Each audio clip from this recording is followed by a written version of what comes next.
Hello बच्चों, कैसे हो? आज हम पढ़ेंगे applications of critical angle and total internal reflection. तो इसकी सबसे इंपॉर्टेंट एप्लीकेशन है मिराज। मिराज क्या होता है? नज़रों का धोखा, एक इल्यूजन, जिसे हम ऑप्टिकल इल्यूजन भी कहते हैं। और ये मेनली ऑब्जर्व होता है रेगिस्तान में या कोलतार की गर्म सड़क पर। और इसके लिए ये कब ऑब्जर्व होता है? जब बहुत गर्मी पड़ रही हो और दोपहर का समय हो। दोपहर के समय में तो और ज़्यादा गर्मी पड़ती है, टेम्परेचर बहुत हाई होता है। अब ये मिराज कैसे ऑब्जर्व होता है? ये एक रेयर इल्यूजन है। हो सकता है कुछ लोगों ने महसूस भी किया हो इस चीज़ को। मैंने महसूस किया है। अब मान लो एक इंसान ऊंट पे बैठ के जा रहा है, रेगिस्तान में जा रहा है, ठीक है, क्योंकि पहाड़ी इलाके में नहीं, रेगिस्तान की रेत पर ऊंट पे बैठकर जा रहा, हिलता हुआ। उसके पास पानी खत्म हो गया। चलो पानी खत्म ना भी हो तो भी कोई फर्क नहीं पड़ता। तो मान लो दूर कहीं एक पेड़ है। वैसे तो रेगिस्तान में पेड़ बहुत रेयर दिखाई देता है। मान लो एक पेड़ है ऊंचा सा, तो उसे उस पेड़ की परछाई ना कहें, हम इमेज दिखाई देगी। यानी उस पेड़ की छवि ऐसे दिखाई देगी जैसे उस पेड़ के किनारे पर पानी है और पानी में पेड़ की इमेज दिखाई दे रही है। और ये इमेज होती नहीं है, ये सिर्फ एक इल्यूजन होता है, उसकी नज़रों का धोखा होता है। अब मान लो उसके पास पानी खत्म हो गया तो वो भागता हुआ जाएगा, ये सोच के कि साहब सामने जो है नदी है जिसमें मुझे पेड़ की परछाई दिखाई दे रही है और मैं पानी लेके पी लूँगा। लेकिन जब वो वहाँ पहुँचेगा वहाँ कुछ नहीं होगा, वहाँ पर भी रेत होगी। फिर वो मिराज उसे थोड़ी और आगे दिखाई देगा। तो वो इंसान पागल नहीं होता है, इसके पीछे भी फिजिक्स का ही कंसेप्ट है और ये एक नेचुरल फिनोमिना है। मैंने ये देखा सड़क पर, जब मैं गाड़ी चला रहा था तो मैंने महसूस किया कि आसपास के जो पेड़ हैं उनकी परछाई दिखाई दे रही है सड़क पर, और ऐसा लगता है कि आगे पानी है और वो परछाई पानी में है। तो ऐसा क्यों होता है? इसके पीछे का कारण है critical angle and total internal reflection. तो आओ हम मिराज समझते हैं। पहले इसकी हेडिंग डाल लेते हैं। पहली एप्लीकेशन मिराज।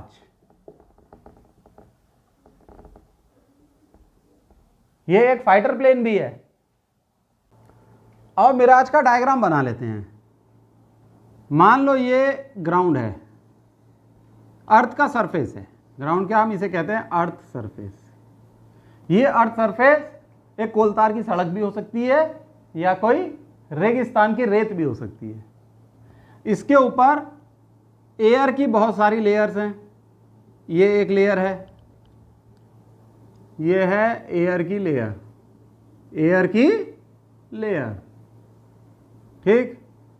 ये एक लेयर और है एयर की, ये एक लेयर और है, ठीक। तो आप एक और बना देते हैं लोग, ये और बन गई।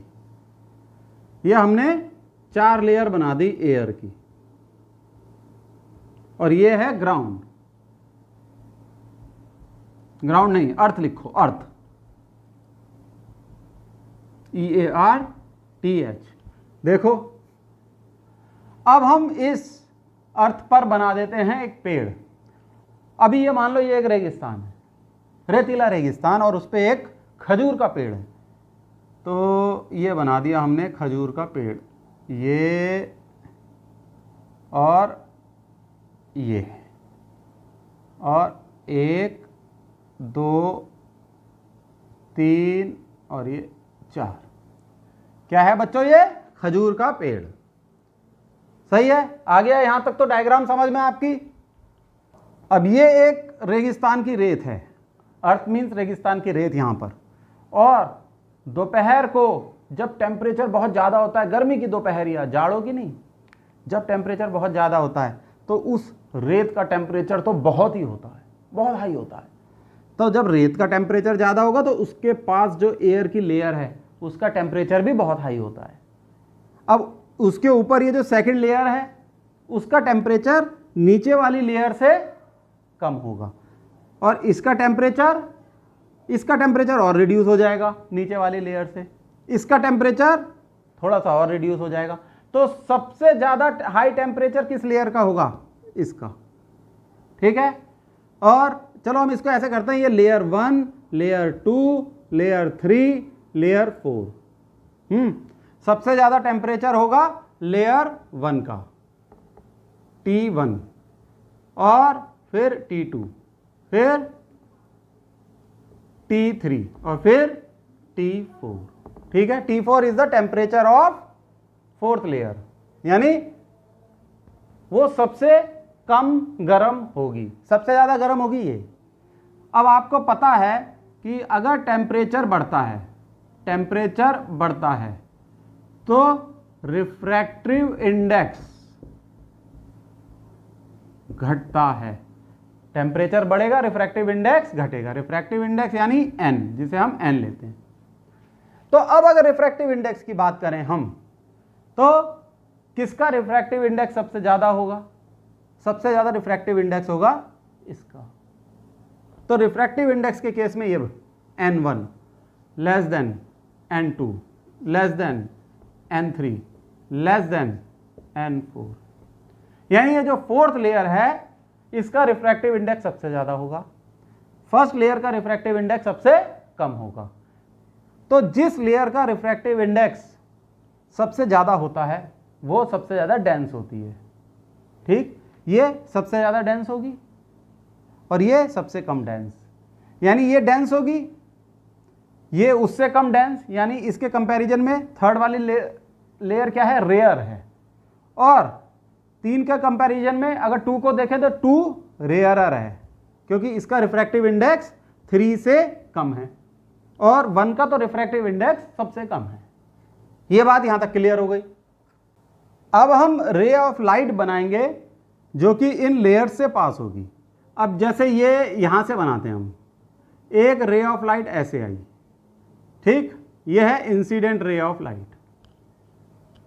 और यहां हम एक नॉर्मल प्लॉट कर लेते हैं, ये है एंगल ऑफ इंसिडेंस। ये लेयर अगर इसे हम 5th लेयर बोलें तो ये ठंडी है 4th के कंपैरिजन में, इसका रिफ्रैक्टिव इंडेक्स ज़्यादा है, इसका कम है। तो रे ऑफ लाइट डेंसर से रेयरर मीडियम में जाएगी, डेंसर से रेयरर, ये याद रखना। तो ये शिफ्ट होगी अवे फ्रॉम द नॉर्मल, तो ये अवे फ्रॉम नॉर्मल शिफ्ट हो गई। ठीक है, अब हमने यहां एक नॉर्मल प्लॉट कर लिया। अब ये है एंगल ऑफ इंसिडेंस, ठीक, मान लो ये R है, R1, तो यहां एंगल ऑफ इंसिडेंस हो गया R1। ये R1 है एंगल ऑफ रिफ्रैक्शन, ये फिर एंगल ऑफ इंसिडेंस हो गया R1, इस लेयर की बात करें तो। अब फिर ध्यान से देखो, लाइट डेंसर से रेयरर मीडियम में जा रही है, इसका रिफ्रैक्टिव इंडेक्स ज़्यादा, इसका कम है, तो डेंसर से कहाँ जा रही है? रेयरर मीडियम में, वो फिर शिफ्ट होगी अवे फ्रॉम नॉर्मल। लो साहब, ये शिफ्ट हो गई। ठीक है, अब यहां एक नॉर्मल प्लॉट कर लो। अब ये एंगल ऑफ इंसिडेंस हो गया R2, यहां पर भी ये R2 है, एंगल ऑफ रिफ्रैक्शन ये R2 है, यहां पर ये R2 हो गया। अब फिर लाइट ट्रैवल कर रही है डेंसर से रेयरर, अब ये साहब ऐसे आ गई। अब मान लो ये जो एंगल है ये R3 है, ये एंगल भी R3, तो यहां पर एंगल ऑफ इंसिडेंस क्या है? R3। ये एंगल क्रिटिकल एंगल से ज्यादा निकल गया, क्रिटिकल एंगल से ज्यादा हो गया, तो क्या होगा? अब रिफ्लेक्शन शुरू हो जाएगा, टोटल इंटरनल रिफ्लेक्शन। अब रे ऐसे जाएगी, ये R3 एंगल से ही रिफ्लेक्ट कर देगी। यहां क्या शुरू हो गया? Total internal reflection. और क्यों शुरू हो गया?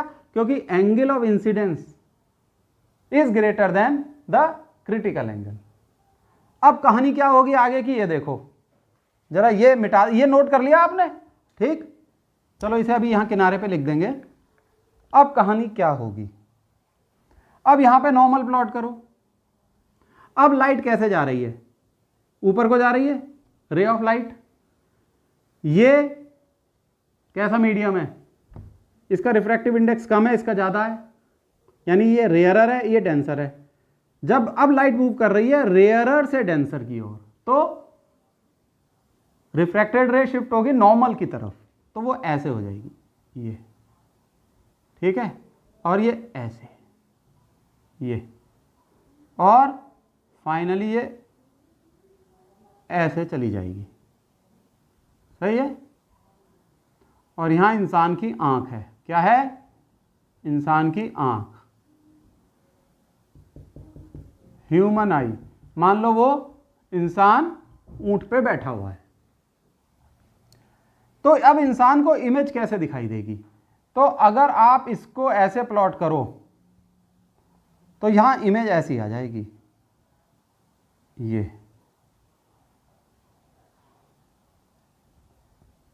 सही है। इमेज जरा अच्छी सी बनानी पड़ेगी भाई, इमेज इमेज की तरह लगनी चाहिए।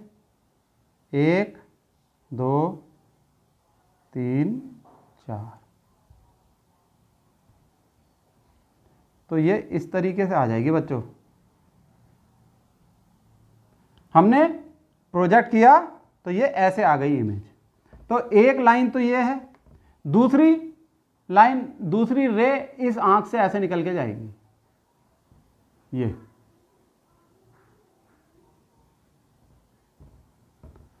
तो इंसान को ये पेड़ भी दिखाई देगा, ये पेड़ दिखाई देगा और ये इमेज दिखाई देगी उसे। तो उसे ऐसा लगता है कि इतने ये यहां पर पानी है और उस पानी में छवि दिखाई दे रही है इस पेड़ की, यानी इमेज दिखाई दे रही है, उसे इल्यूजन हो जाता है। तो मिराज का मेन रीजन क्या है, critical angle and total internal reflection, सही है। तो ये बात आपकी समझ में आ गई, तो इस चीज को आप ड्रॉ कर लो। कुछ इंपॉर्टेंट लाइन में लिख दे रहा हूं।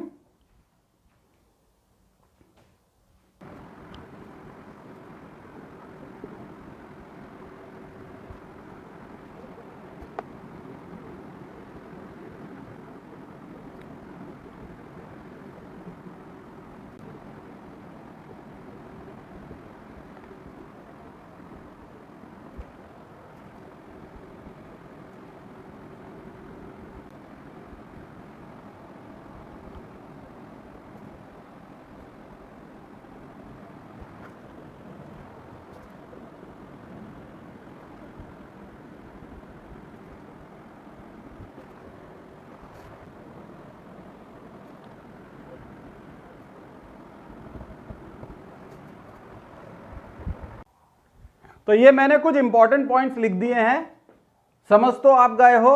एक बार मैं इन पॉइंट्स को पढ़ देता हूं।